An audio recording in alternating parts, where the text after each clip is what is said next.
Vamos lá, vamos para a mensagem então. Tinha mais alguma coisa para contar, mas esqueci, então deixa para lá. Depois eu lembro. Atos capítulo 12, por gentileza. Vamos começar a ler Atos 12 primeiro. Depois nós vamos voltar. Atos capítulo 12, versículo 12.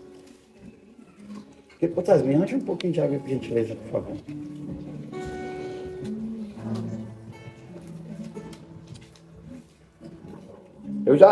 Daqui a pouco eu vou contextualizar para vocês, mas eu queria só ler o texto isolado aqui, pode ser? Ok? Vamos lá, 12.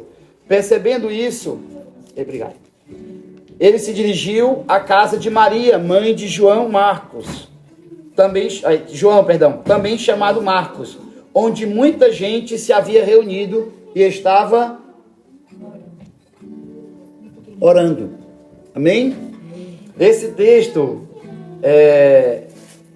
eu queria ler primeiro, mas depois voltarmos para um texto que nós vamos examinar, que a gente precisa ter um cuidado muito grande na questão da interpretação e aplicação bíblica. Então, a boa interpretação vai nos dar uma boa aplicação.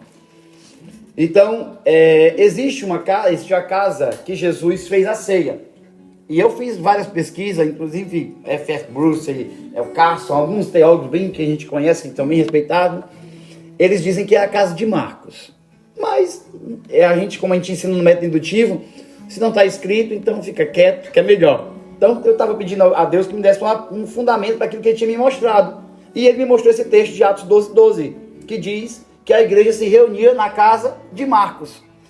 Supondo que, baseado em fatos históricos, até mesmo por Eusébio, os pais da igreja no começo constataram que essa casa era a casa de Marcos também, mas supondo que essa casa também foi a casa que aconteceu a ceia, onde Jesus pediu para preparar o lugar para ele lá, prepara para que tenhamos uma ceia lá, então seria a casa da ceia e a casa da oração também. Para não esticar muito o texto e falarmos o que não falarmos, falarmos o que não está escrito, eu vou usar esse texto como texto principal para a gente aqui e aplicar em nossas vidas, levando em consideração que há uma casa de ceia, que também teve ceia, e uma casa que teve um batismo com o Espírito Santo, que é um cenáculo. Para você saber, para você entender, não há muito relato de grandes casas estocadas, casas de rico, naquele tempo do primeiro século, principalmente em Jerusalém. Existia uma população muito pobre, oprimida pelos impostos de Roma. Então não era muito comum, assim, até um bairro nobre aqui de Jerusalém, como tem hoje, tem o bairro aqui, muitas casas ricas. Não, existiam algumas pessoas que tinham dinheiro, e algumas pessoas que tinham posses, mas não era muito comum. Então a maioria eram casas pequenas, mesmo de pessoas agricultoras, pessoas que trabalhavam no dia a dia e se mantinham aqui, ok? Porém, entretanto, nós vemos relato de 3 casas, pelo menos de 3 casas grandes, que é a casa onde teve a ceia, a casa onde teve o cenáculo, onde foi que desceu espíritos, revestimento de poder sobre eles, e também essa casa aqui. Há quem diga que todas são a mesma casa. Porém, entretanto, mesmo que não seja a mesma casa, aconteceu todos esses 3 fatos em uma casa grande. E eu queria dar essa ênfase para a gente poder pensar hoje. Porque nós temos falado esses 4 domingos aqui sobre casa. Falamos sobre a casa de Mateus, que foi uma casa de salvação.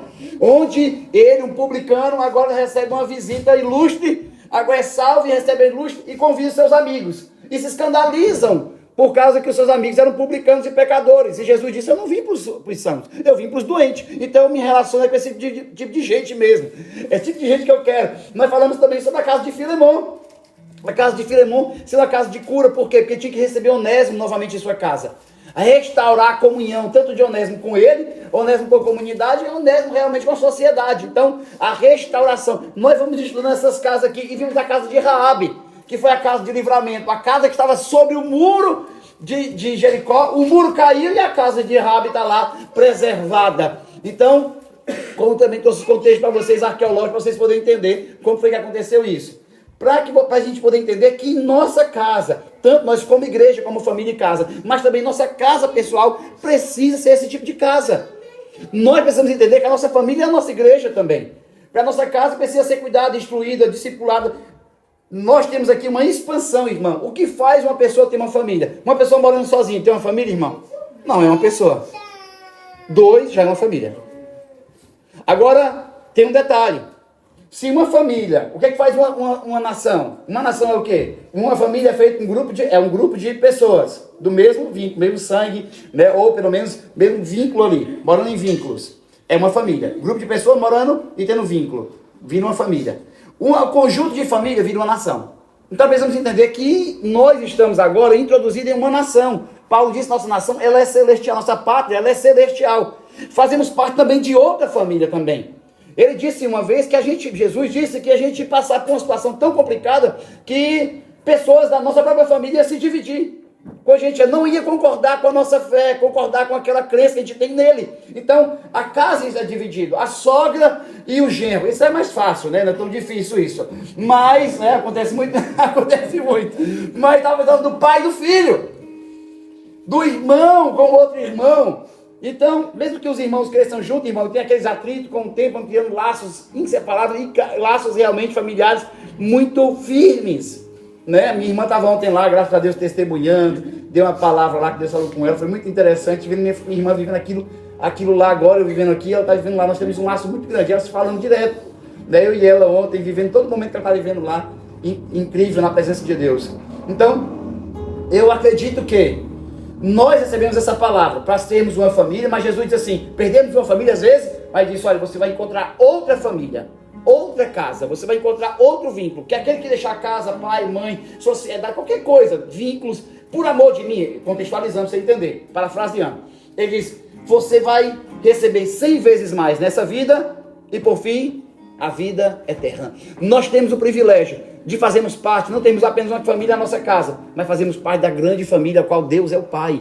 O qual Paulo diz em Efésios capítulo 2, que ele fez separação de povos, de nações, de etnias, de religião, de dogmas, e fez um povo só em Cristo. Nós temos uma família, irmão. Indiferente da raça, da cor, do tamanho, de qualquer coisa, nós somos uma família. Nós fazemos parte da grande família de Deus.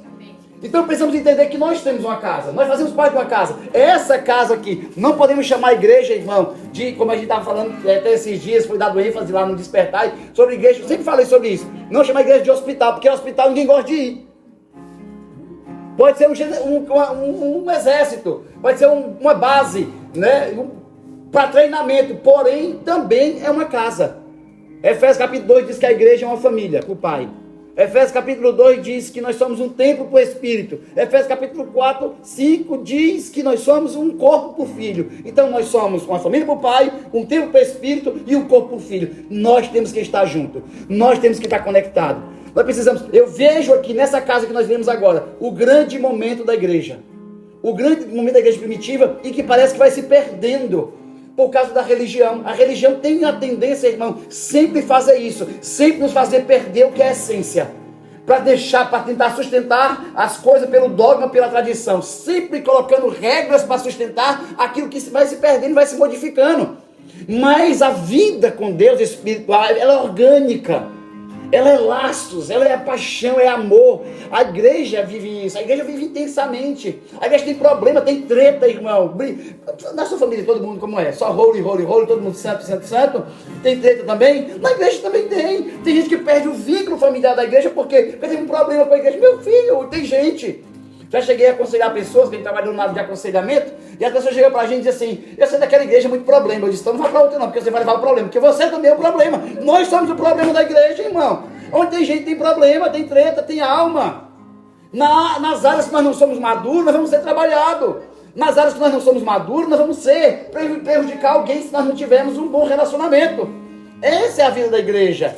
Era muito bom se a gente chegasse aqui, todo mundo estivesse em plenitude, vivendo maduro. De uma forma, irmãos, para a gente seria só nadar de braçada. Mas não, temos que lidar às vezes com o desânimo de um, com a precipitação do outro, com a fé de um, com a incredulidade do outro. É assim que a gente trabalha. E parece uma coisa, pastor, irmão, é incrível. Pastor faz casamento de manhã, velório de manhã e casamento da noite, no mesmo dia.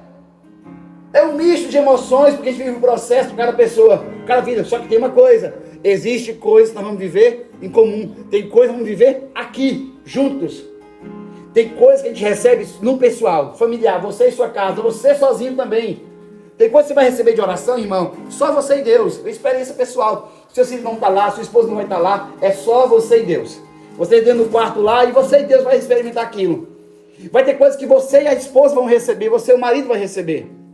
Tem coisas que você e sua casa vão receber. Mas tem coisas de Deus que só você e a igreja vai receber. Se você não estiver conectado, não digo na lista de membros, estou falando em vínculo, em laços, em aliança. Por isso que eu coloquei a igreja, a casa de Marcos, uma casa de alianças. Se a gente parte do pressuposto que essa casa foi a casa da ceia, então foi uma casa de aliança, porque ali foi estabelecido e celebrado a nova aliança. Se a gente parte da ideia, que mesmo que não fosse, desconsiderando essa ideia, nós vimos aqui outro tipo de aliança, que era o vínculo, que era o relacionamento e sustentando mesmo as tribulações e dificuldades, que é justamente nesse momento de perseguição que a igreja estava passando. Tiago tinha acabado de morrer aqui, nesse texto que nós lemos. Tiago morreu, irmão. Mataram, elas mandou matar Tiago e viu que o povo gostou. Matamos Tiago. Agora amarra Pedro para matar amanhã. Eu morei num lugar, vocês sabem disso, que era mais ou menos assim: mata um hoje, amarra o outro para matar amanhã, para não dizer que é chacina. Então todo dia mata um, né? Fica mais fácil. Então, lugar perigoso, lugar difícil de morar. E a gente vê o temor que tem, quando morre uma pessoa, a tensão que fica em todo o ambiente. Todo mundo fica com medo agora, sair na rua, de sair com um aparelho de celular, ou sair na... Pessoal, a gente viveu esse contexto, você sabe quem veio do Brasil, sabe quem vive essa intensidade, né? Essa intensidade aí, esse misto de emoções. Principalmente lá na minha região, na minha terra lá, né? Eu sabia nem sair de casa, sabia se ia voltar para casa, né?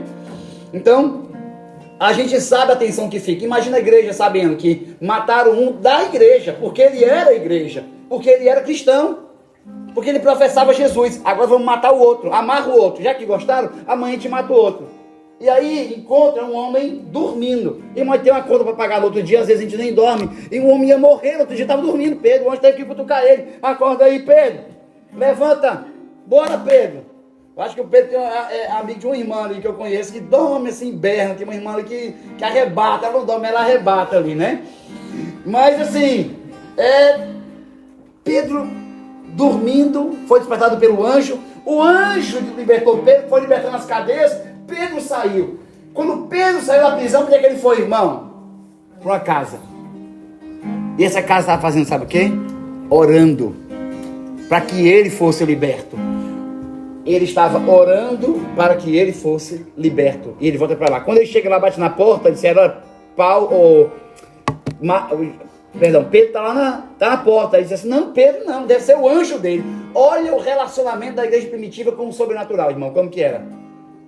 Olha como era o sobrenatural da igreja primitiva. Era comum, era o anjo dele, o anjo falou, depois era o Espírito Santo. Era comum a igreja. Hoje a gente tem muito medo de falar sobre isso, porque tem a angelolatria, né? Que é a questão do pessoal começar a ter um anjo para si. Agora botar a cadeira aqui pro meu anjo. Aí fica aquelas viagens na maionese, aí é um perigo, violento biologicamente. Porém, entretanto, nós temos que saber que os anjos são ministradores. Eles estão a serviço daqueles que hão de herdar a salvação. Então existe. Parece que nem acredita mais nas coisas do inimigo do que as coisas de Deus. Porque assim como existem demônios e espíritos malignos, também existem anjos do Senhor enviados. Aqueles também para acampar ao redor daqueles que o temem. Então existe anjo sim. E aí o anjo apareceu. Não, foi o próprio Pedro que apareceu lá. O anjo apareceu para ele lá. E aí bateu na porta e entrou, voltou para aquele lugar de comunhão. E aí eu vi, irmãos, que como é importante você ter um lugar. E como é que você colhe? Você ora por uma pessoa, para aquela pessoa vir até ao seu encontro. Você ora para aquelas cadeias serem quebradas. E até tem um capítulo do livro que eu estou escrevendo de oração, que eu coloquei, né? Não espere Tiago morrer. É um capítulo muito, um tema muito difícil. A pessoa diz: não espere Tiago morrer. Porque a igreja teve que esperar Tiago morrer para orar para livrar Pedro. Então, às vezes a gente espera algumas coisas acontecerem na nossa vida. Parece que sempre tem um problema para poder voltar para Deus. Sempre vamos ter que ter um problema para poder se levantar, começar a orar. Parece que tem que acontecer, chegar no fundo do poço. A gente espera às vezes que as coisas cheguem no fundo do poço, no último grau, para poder se levantar e se erguer diretamente na presença de Deus. Não espere isso acontecer. Para que viver toda a vida reparando danos, irmãos? Nós estamos acostumados a fazer isso. Nós gostamos de congresso, de restauração, restaurando as paredes, restaurando a aliança do casamento, restaurando não sei o quê. Está na hora de começar a construir coisas. Por isso que o ministério que a gente mais quer investir aqui é o infantil. Por quê? Porque, irmãos, é melhor tratar deles agora para depois a gente não precisar fazer um encontro com Deus para reparar os danos do gueto que a gente deixou, do tamanho que a gente deixou do vácuo, sem cuidar deles, discipular deles. Antigamente era o quê? Não, a criança, futuro da igreja, o futuro ali, ó. Futuro da igreja, bota na salinha, uma tiazinha da salinha vai dar aulinha. Tudo era no diminutivo. A aulinha da salinha, das criancinhas, do bichinho, do negocinho, que vão agora receber a palavrinha, que vão tudo minimizando, como se fosse... E quando eu vi aquele missionário que saiu para evangelizar, isso lá na minha cidade, no meu estado, ele saiu para evangelizar, quando ele voltou, isso é um fato, lá da base missionária, ele voltou e disse, eu ganhei 2 vidas e meia. Aí o pessoal, como é? Tu ganhou 2 vidas e meia para Jesus? Ele disse, sim. 2 vidas e meia? Como assim? Ah, já sei. Tu ganhou 2 adultos e uma criança, é meio, né? Aí ele disse, não. Eu ganhei 2 crianças e um adulto. Porque o adulto eu ganhei só a meia vida dela para Jesus. Já viveu muita coisa sem Jesus. As 2 crianças eu ganhei a vida delas toda para Jesus. Então o trabalho tem que ser esse. Não precisamos esperar o leite derramar para a gente poder... Cuidado que tem que fazer. Está na hora de a gente levantar, irmão. Está na hora de viver em plenitude. Tem gente que vive no ciclo da reprovação. Toda a vida tem que esperar. Vai, fica ruim, vai bom. Fica ruim, essa gangorra espiritual. Isso prejudica. Irmão, nós temos que ver aqui, ó, crescendo. Crescei na graça e no conhecimento. Crescer. Está na hora de romper, de crescer, de atravessar essa barreira, de parar dessa mesmice, dessa mediocridade espiritual. Por isso que Tiago não precisa morrer para gente orar por Pedro. Começa a orar agora, livra. Olha, meu irmão, nós temos um privilégio, que é outro capítulo do livro também, que é ser prevenido, se prevenir. Ele não está dizendo, nos livra, porque não nos livra da oração que ele ensinou do Pai Nosso, a gente chama dominical, o Pai Nosso, não nos livra do mal que aconteceu. Ele diz, nos livra antes que o mal aconteça. Nos livra do tentador, não é do pecado, é do tentador, da tentação. E livrai-nos do mal, não é o mal aconteceu, agora restaura, Senhor. Não, nós temos o privilégio de orar e dizer, vou me posicionar para que o mal não aconteça. Por isso que a minha ênfase nisso aqui, Tiago não precisa morrer. Não precisa. A gente pode viver agora com Deus. Não precisa acontecer um problema, não precisa vir um câncer, não precisa vir um filho desviado, não precisa dessas coisas acontecer. A gente vai por quebrantamento, não por causa que só precisa de Deus. Vai por amor, por paixão para Deus. Amém? Quem está aqui, diga amém. Amém. Eu separei 3 casas aqui. E foi interessante porque cantaram a música aqui do carpinteiro, né? E eu coloquei a casa do carpinteiro aqui, pelo menos essa casa em si. Né? Eu coloquei aqui, esqueci de colocar o contexto aqui, mas eu lembro. E eu coloquei essa casa também. Mas tem uma casa, nós temos que entender aqui. Se essa casa de Marcos foi a casa do Partido Pão, como diz aqui, a gente está ali nos evangelhos como igreja, e você não sabe mais, e olha que a minha cabeça é boa para referência, mas você não sabe mais, está em Marcos, Lucas, é por isso que eu gosto de ler um antigo, um do novo, para não ficar, para mim saber onde estão as coisas. A gente está lendo Marcos e João, nós estamos terminando Lucas amanhã, né? Lucas amanhã. Então, fica tudo misturado. Mas aqui no capítulo 14 de Marcos, versículo 12, diz assim: no primeiro dia da festa dos pães sem fermento, quando se costumava sacrificar o cordeiro pascual, os discípulos lhe perguntaram: aonde queres que vamos e te preparemos a refeição da Páscoa? Então ele enviou 2 dos seus discípulos, dizendo: entrem na cidade, e um homem carregando um pote de água, que já não era comum. Isso aqui, irmãos, era um pontinho vermelho dentro de um curral de ovelha. É um pontinho vermelho. Um homem carregando um pote de água, que era comum as mulheres carregarem água, buscarem a água ali, tá bom? Das mulheres não ficam com raiva não, mas era assim mesmo, viu? Tinha que pegar água. E às vezes lá em casa a gente pega uma água ali e as meninas ficam murmurando. As duas, tá vendo aqui, ó? Vamos lá. A base bíblica aqui, tem um contexto histórico aqui, hein? Então de vez em quando vai ser o Levi, né? Então vamos lá. O dono da casa, um pote de água virou ao seu encontro, sigam-no. E seguindo o dono da casa em que ele entrara. Então o mestre perguntou: onde é o meu salão de hóspedes, no qual poderei comer a Páscoa com meus discípulos? Parece que estava tudo armado, né, irmão? Tudo armado, né? Como é que a pessoa chega, onde é que é o meu salão, onde é que é o meu espaço que eu vou fazer a ceia? O homem estava carregando um pote, parece que já tinha mandado informação para ele, parece uma coisa armada, né? Quem assistiu aí o The Chosen, acho que entrou na pegada, né? Que realmente, né? Mas o texto não diz exatamente assim. Mas supõe-se que a pessoa já sabia, porque onde é que é o lugar. Ele diz assim, ó, ele mostrará uma ampla sala no andar superior, mobiliada e pronta. Faça ali os preparativos para nós. Aí os discípulos encontraram o menino, o rapaz ou o homem. E eu acho interessante que nessa passagem ele acha a casa mobiliada. A gente tem na imagem, na cabeça, que a ceia foi aquela mesa do Da Vinci, né? Do quadro do Da Vinci que ele pintou. Aquela mesa não existe, né? E a do The Chosen também não, porque não tinha cadeira, era no chão. Né? Pelo menos é o contexto histórico diz que os fatos históricos maiores... E não tinha vela também, porque a vela foi inventada depois de muito tempo. Então, os irmãos ali na dramaturgia exageraram um pouquinho. Mas o contexto ficou muito bem organizado. Por quê? Porque realmente era no formato de U. Era no formato de U mesmo. Então estava no chão. Então tinha a classificação até mesmo de financeira ali, quando era sentado para um banquete. E ter João perto ali, e Judas possivelmente próximo também, porque ele molhou o bocado e deu para ele comer, né?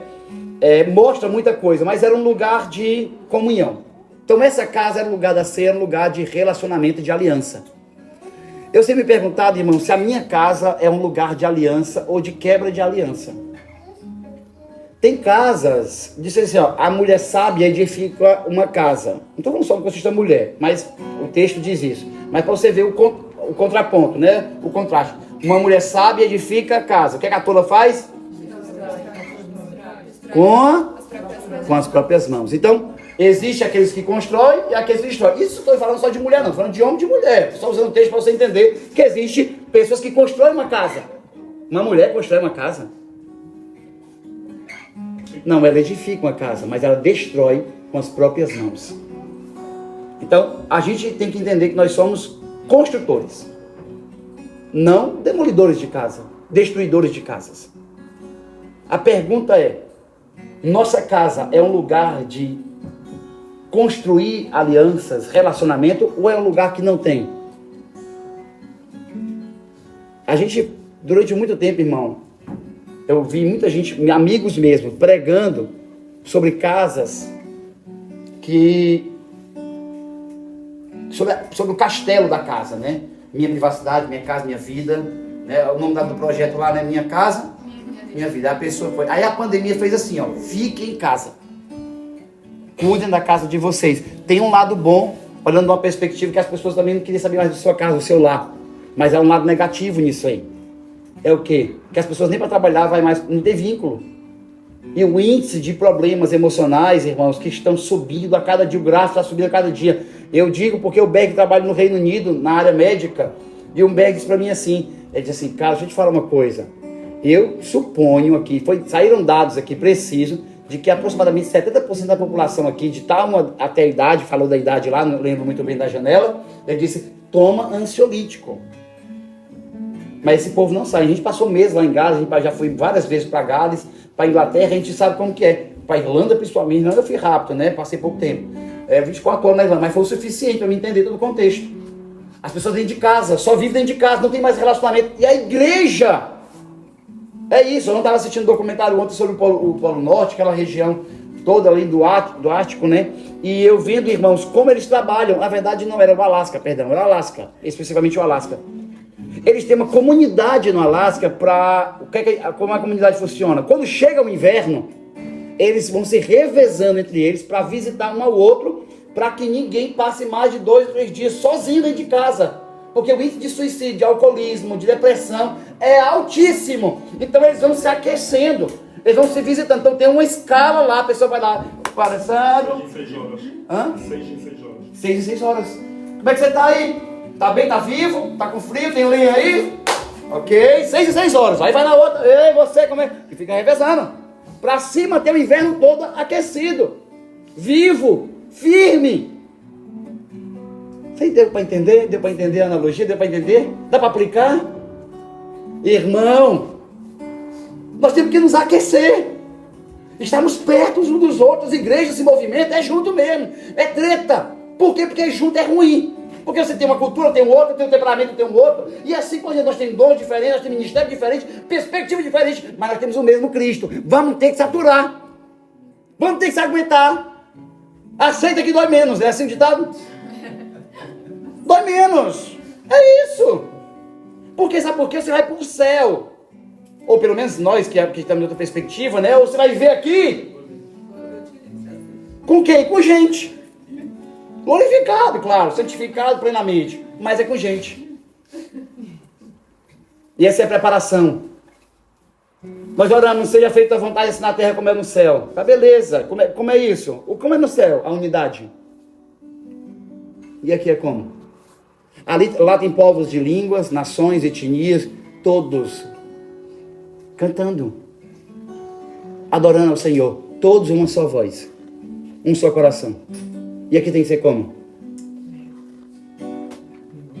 Igual. Seja feita a vontade, assim na terra, como ela é feita no céu. Como é feito no céu? Unidade. Tem que ser aqui.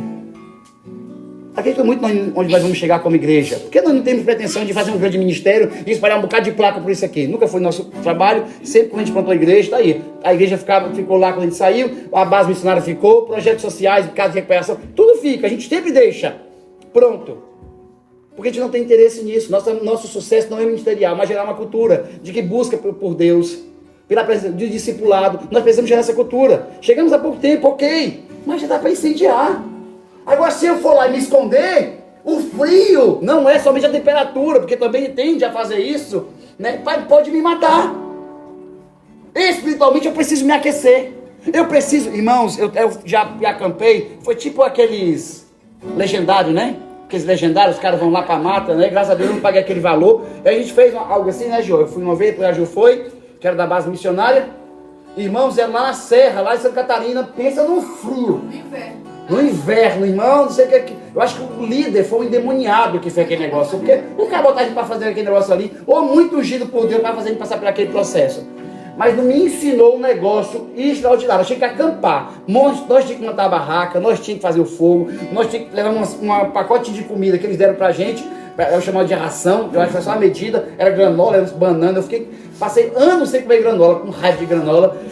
Sardinha. Então assim, aí teve que sobreviver ali. Sabe o que aconteceu?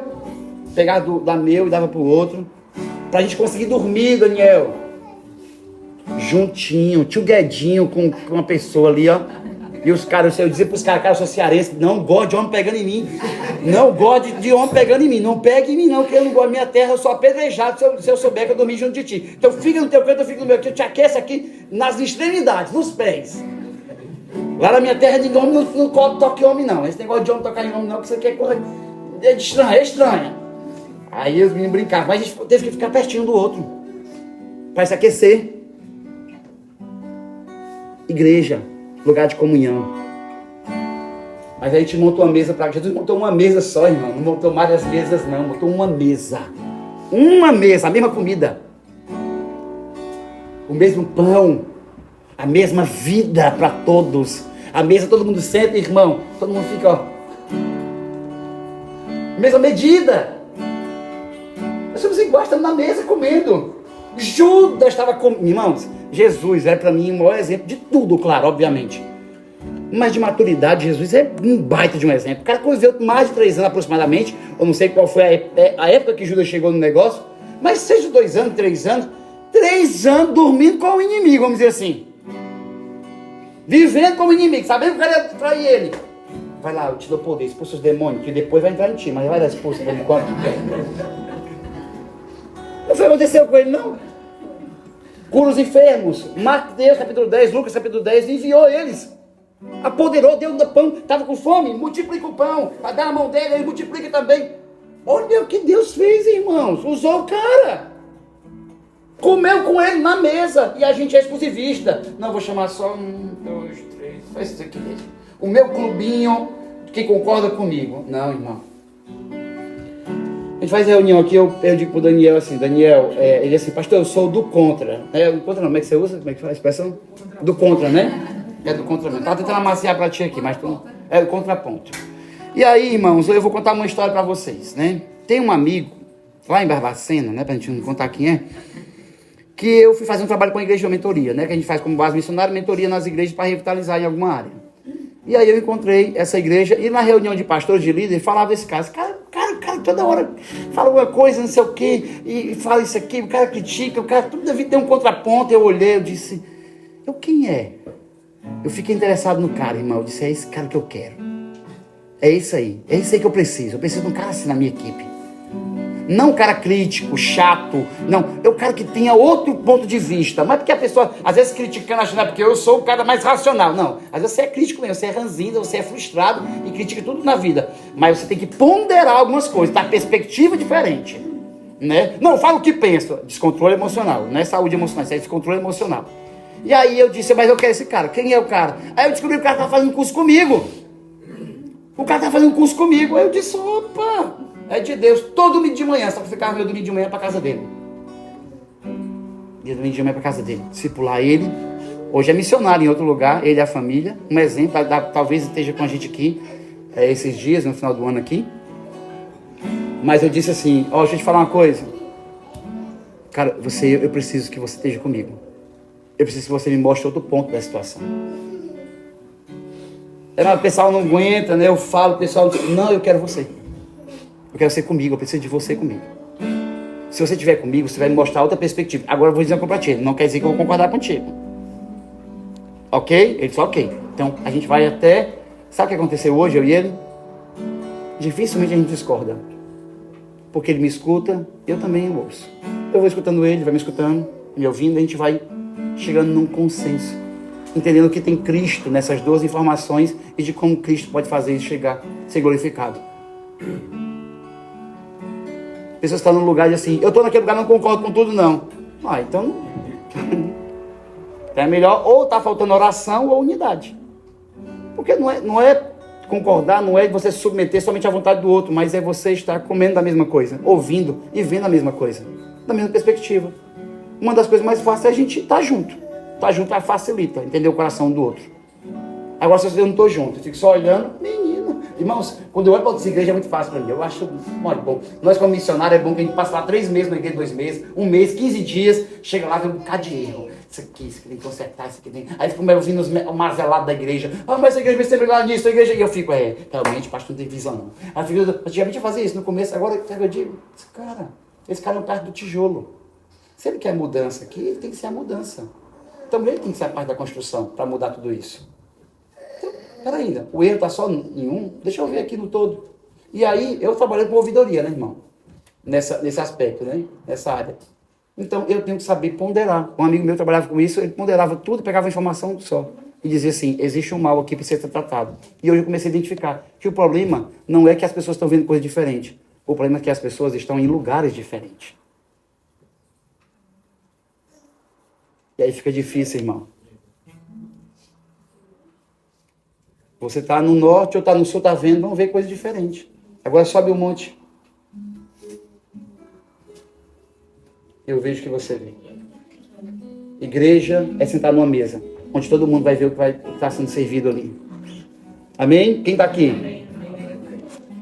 Nossa casa precisa ser isso. Para ter unidade da nossa família, como igreja e como também casa, precisa ter isso. O marido ora e a mulher não ora. A mulher ora, o marido não ora. Irmão, vai dar treta. Quando chega, a primeira pergunta que eu faço, como é que está a vida de vocês com Deus?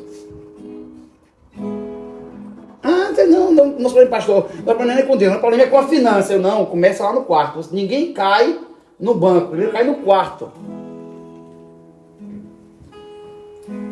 Vamos lá. Apocalipse capítulo 3. Não vou tomar muito tempo. Vamos já almoçar. Gente, todo domingo, para quem está visitando, todo domingo a gente almoça junto aqui. Tem um domingo mesmo que a gente faz café da manhã. O resto é almoço. E hoje eu tenho que aproveitar que o dedo da Larissa tem 1 hora mais com a gente hoje aqui. Então, não podemos perder essa oportunidade. Apesar que quando a Larissa vem comer com a gente, não sobra tanta comida como nos outros domingos. Mas vamos passar a pagar esse preço, né? Se eu soubesse que ia ficar mais 1 hora, eu tinha pedido a Jo tinha pedido lá no grupo lá fazer mais pelo menos 2 panelas de arroz, né? Então, tava sobrando, né? Aí, aquele dia eu fui na casa deles pra gente ter um tempo lá, a gente comeu. Aí comemos, ficamos bem aqui cheio, né? Tá chapando mesmo. E eu, Davis, come mais. O que é isso? É pago? Vai pagar alguma coisa? Fiquei só enfiando comida. E aí, quando eu fui embora, depois cheguei em casa, o Davis mandou foto pra mim. A Larissa com a panela, com a panela assim, ó. Eu disse, sobrou, aí vai comer o resto. Não. Eu não criava não, se fosse minha filha, eu colocava na porta de alguém, pode criar. Não quero não, Deus me livre.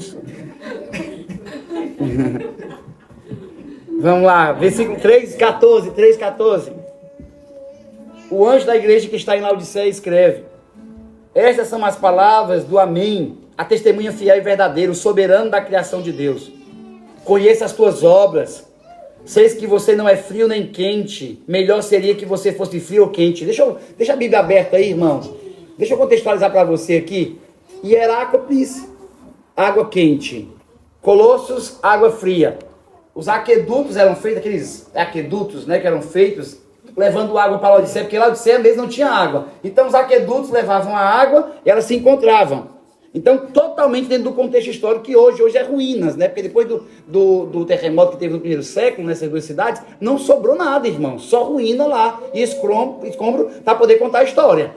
Entendeu? Então, estão lá. Mas, ó, água quente e água fria. Ou seja, vocês não são nem terapêutico e nem mata sede do sedento. Vocês são mornos. Vocês não são nenhuma coisa, vocês não têm água. Assim, porque você é morno e não é frio nem quente, estou a ponto de vomitá-lo na minha boca. Por isso que eu tenho muito cuidado, até falei para vocês aquele dia, sobre o cuidado que eu tenho sobre a palavra equilíbrio.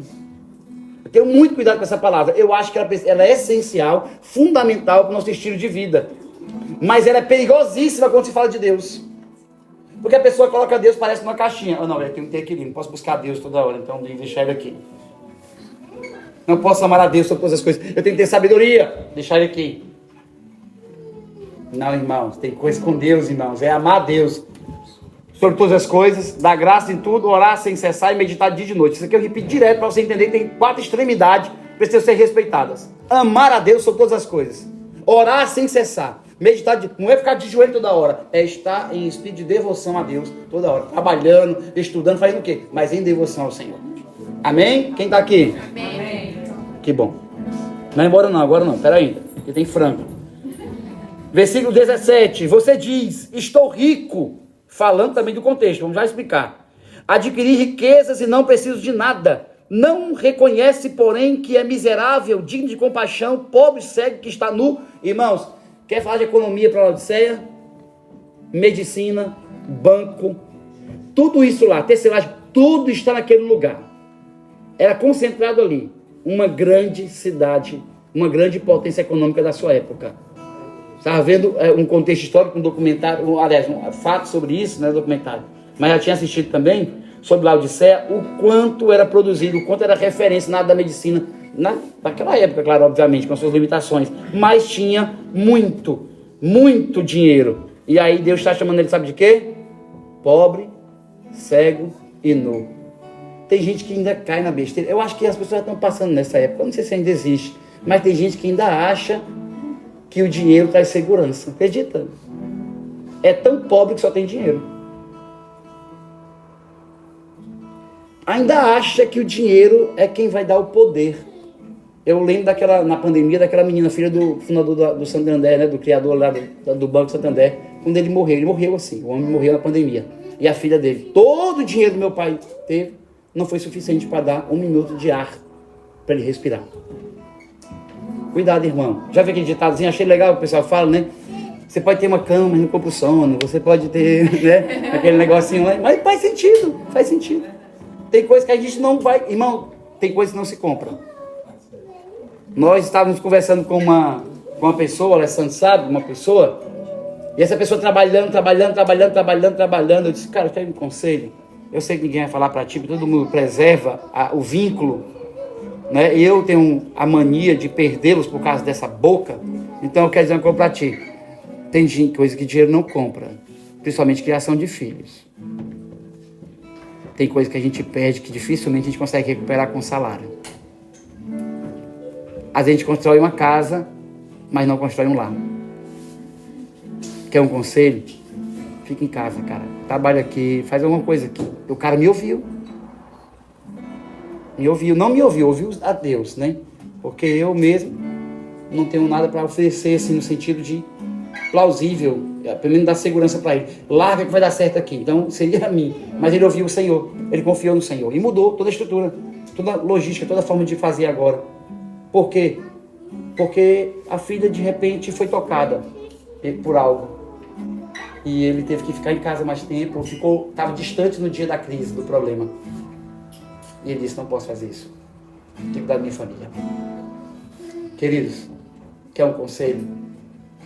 Eu estou com um temor, estava eu e a Jo ontem em casa, e tem dia que a gente fica em casa, eu e ela, a gente olha no pro outro assim, e como é que é esse negócio de ficar em casa sozinho, né? Como é que é? Como é que a gente faz? O que a gente faz? A gente pula agora, grita, né? A gente brinca, o que a gente faz? Assiste, tem hora que a gente fica meio... Por quê? Eu casei, depois de 2 meses, meus filhos já... A minha filha, ela ficou grávida.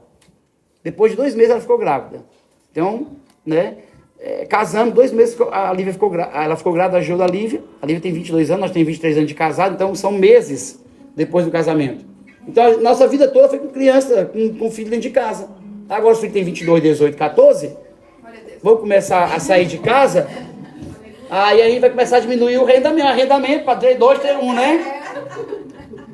Mas assim, conforme vai acontecendo, às vezes está sozinho nós dois, e disse, Jô, não tem que preparar. E nós estamos se preparando para isso. Para o tempo de nós termos só nós dois. Vamos ter que trabalhar para isso. Ninho vazio. O ninho vazio. Preparar nosso coração para isso. Aprender a viver com isso. Vai ser difícil, vai ser fácil, não. Mas vai ser bom. Agora, sabe o que eu vi esses dias? Não sei se vocês assistiram, e eu vou já encerrar. Mas o Douglas Gonçalves dizendo uma coisa. Ele disse que estava chegando no restaurante, ele e a esposa, e recebeu um vídeo, o cara disse, assiste esse vídeo. E eles não conseguiram chegar no restaurante lá, ficaram com vergonha, porque eles não conseguiram se conter nas lágrimas, e o rosto ficou deformado, a maquiagem da mulher, e o olho dele inchado, de chorar dentro do carro, depois desse vídeo. Qual era o vídeo? Uma mulher de 75 anos, agora tinha, de repente ela acordou, e, claro que isso é hipoteticamente, não aconteceu, isso aqui é só uma ilustração para a gente poder entender. Tinha 32 anos. Tum. É como se ela tivesse voltado aquele tempo lá, a mente dela em 32, como fosse um sonho. Quando ela tinha 32 anos, que os filhos estavam bagunçando, subindo nas coisas, o marido às vezes jogando a toalha na coisa. E aí ela começou a ver toda aquela cena, daquilo que ela reclamava e brigava, daquilo que ela não suportava, que estava cansada, que... Só que ela tinha esse direito de viver um dia, com 32 anos. E ela levou em tudo, não levou nada disso em consideração. E aproveitou os filhos naquele momento. O marido, a esposa naquele momento ali, né? O marido aproveitou a esposa e assim aproveitou aquele dia. E às vezes, irmãos, nós estamos desconsiderando uma coisa. O tempo passa. Minha mãe me contou uma história uma vez, disse, Rafael, olha pra mim, meu filho, eu era tão obcecado de conseguir as coisas. Ela disse, deixa eu te contar uma coisa. Um sábio chegou, minha mãe era cheia de parábola. Minha irmã, vai, Jesus, ó, para minha mãe em parábola. Meu Deus do céu, minha mãe vai vir com história. E ela disse, deixa eu te contar uma história. Um sábio chegou para o seu servo, para o seu aprendiz, perdão, e disse, você quer que você quer? Aí o empregado, o aluno disse, eu quero felicidade. Ele disse, tá bom. Então vamos lá. Chegou na ponta da montanha, no pé da montanha e disse, no topo da montanha está o que você precisa. Como é que, Senhor, com todo respeito, como é que eu vou encontrar a felicidade lá em cima? Você confia em mim? Ele disse, sim, plenamente, por isso eu sou seu aluno. Então vá, a felicidade está lá em cima. Ele subiu, como a gente fala no Ceará, desembestado. Subindo assim, ó, feito doido, chutando tudo, quebrando tudo, se arranhando. Já subi monte para orar, né, que é dos pentecos, eu sou presbiteriano, penteca, batista e assembleia, tudo junto. Eu sou um compilado de doutrina. E a gente subia e se arranhava todinho, irmão. Se arranhava todinho, quando era noite. Mas estava feliz, voltava lá chapadinho com Jesus. Eu estava feliz. Mas esse cara subiu assim, desconsiderou tudo. Ele voltou, subiu lá em cima, olhou para um lado para o outro, viu a vista, nem só procurou, cadê? Ele pensava que tinha um pote de ouro, alguma coisa lá de cima. Ele simplesmente foi embora. Desceu frustrado, derrapando de frustração. Quando chegou lá embaixo, disse, meu Senhor, eu não entendi nada que o Senhor me disse. O Senhor não mente, o Senhor... E ele começou a fazer apreciações ao seu mestre, disse, e como é que eu cheguei lá e não encontrei nada? Ele disse, filho, deixa eu te falar uma coisa. Você quer tanto uma coisa só. Está subindo com tanta força para aquele lugar, para pegar uma coisa só, que você desconsiderou uma flor desabrochando, um fruto que você podia comer, um pássaro cantando, uma vista maravilhosa. Você desconsiderou tudo isso por causa da sua obsessão de uma coisa só. Queridos, às vezes uma coisa faz a gente perder. Quer um conselho? Faz assim, ó. A gente viajou pra praia, eu e meus filhos. Eu disse assim, ó, vamos todo mundo deixar o celular, leva só um para emergência. Tem hora que a gente olhava um pro outro e falava assim, e agora o que a gente faz, né? E agora, tudo bem, prazer. O seu Rafael, seu pai, é o meu filho. Ó, porque desliga tudo para você ver. Desliga tudo, apaga a luz, deixa só uma luz aqui entre vocês, para você ver o quanto nós estamos perdendo tempo. As pessoas estão falando, sabe o quê? Correria. É não, irmão. Estamos distraídos. Quando a gente acorda, já passou o dia. Mas as horas ainda continuam sendo a mesma. Os segundos são os mesmos, são contados. Agora a mente está ocupada e distraída toda hora. E a gente desconsiderou o pássaro cantando. Por isso que a gente fala sobre contemplação. Por isso que quando eu vou orar, eu boto no offline. Para que eu possa contemplar aquele momento, viver naquele momento com o Senhor.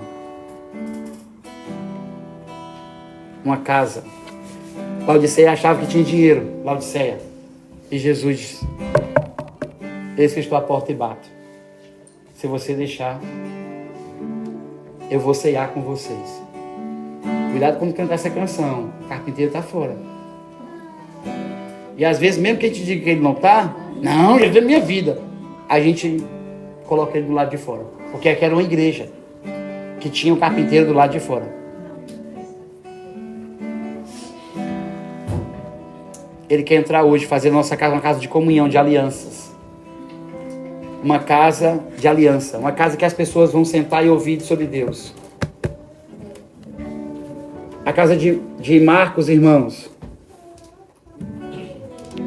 Deixa eu falar uma coisa para vocês aqui. Tenho que deixar isso aqui, porque eu tenho uma coisa para falar aqui.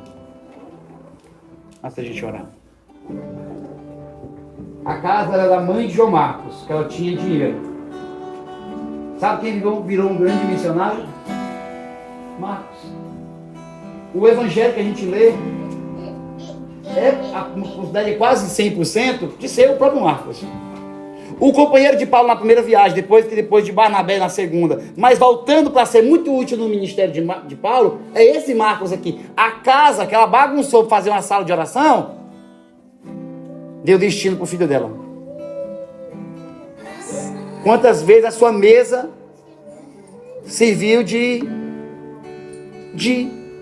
discórdia, de problema, de outras coisas, mas agora Deus está dizendo assim: olha, coloca uma mesa, prepara a tua casa, que eu quero fazer uma ceia lá dentro. Eu quero transformar a tua casa em uma casa de alianças, de relacionamento, onde vai ter o pão da vida, que é Jesus. Imagina a sua casa sendo este lugar. Então deixa o carpinteiro entrar. Porque colocar um louvor enquanto lava a louça não quer dizer muita coisa, não. Pode dizer muita coisa, se seu coração estiver lá naquele lugar. Vamos ficar de pé, irmãos, para a gente orar ao Senhor.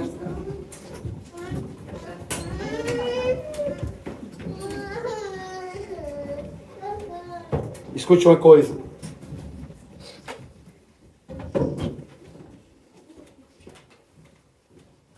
A gente tem muito formato, quando a gente fala igreja para as pessoas, elas têm um formato na cabeça.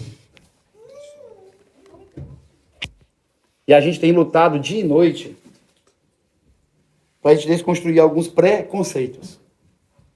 Pelo menos não querendo inventar roda, mas tentando o máximo buscarmos um conceito bíblico. A gente vai errar bastante. Esse é um fato. Mas a gente está disposto a consertar tudo que a gente quebrar. Ou evitar ao máximo cometer erros. Aquilo que cabe a gente responsabilidade, temos entendimento, nós não vamos cometer. Eu estou dizendo para vocês por quê. Ontem teve uma conferência que mais de 600 pessoas se inscreveram, se eu não me engano. E teve muito mais lá que participaram. A gente fez uma base missionária para uma cidade. Nunca eu ouvi falar sobre isso. E eu acho que a gente não inventou a roda. Eu acho que é só porque a gente não ouviu falar sobre isso. Algum lugar deve ter feito. Porque Deus não dá revelação somente para nós. Ele não vai deixar a gente ficar tão orgulhoso assim. A glória ele não vai dividir. Mas é uma coisa que aqueles pastores que há muitos anos, mais de 25 anos, estavam feridos com base missionária, não queriam saber nem de missionário da igreja deles. Porque o missionário ia para uma base e não voltava mais. Só queria dinheiro. E hoje eles estão lá. Uma cidade governando, respeitosamente, uma base missionária enviando pessoas para vários lugares. Eu acredito que a gente consegue, irmãos, se a gente cuidar do nosso coração, guardar o nosso senso crítico, em vez de pegar a marreta, pegar a colher de pedreiro e ajudar na construção, nós conseguimos juntos aqui construir uma comunidade de fé que edifique vidas e que transforme cada casa, cada família em uma casa de adoração para Deus aqui nesse país e nesse continente. Mas para isso, nós vamos ter que deixar nossas armas em casa. Aliás, jogadas no lixo. As armas que a gente aponta para o outro. E vamos ter que ter o coração de um edificador, de um construtor. Quem trabalhou aqui na construção civil, ou pelo menos fez algum serviço, sabe como que é. Dificilmente você vê um pedreiro fazendo uma casa, sozinho. Ele vai ter um chamado servente, ajudante. Eu fui apontador de uma empresa, de uma construtora, quando eu tinha 18 anos. Então, eu sei como que funciona uma obra da mesa. Eu tinha contato com o engenheiro, né? Não tanto, porque eu que entregava o serviço das pessoas para eles, mas mais passava pelo pessoal, que também fiz parte.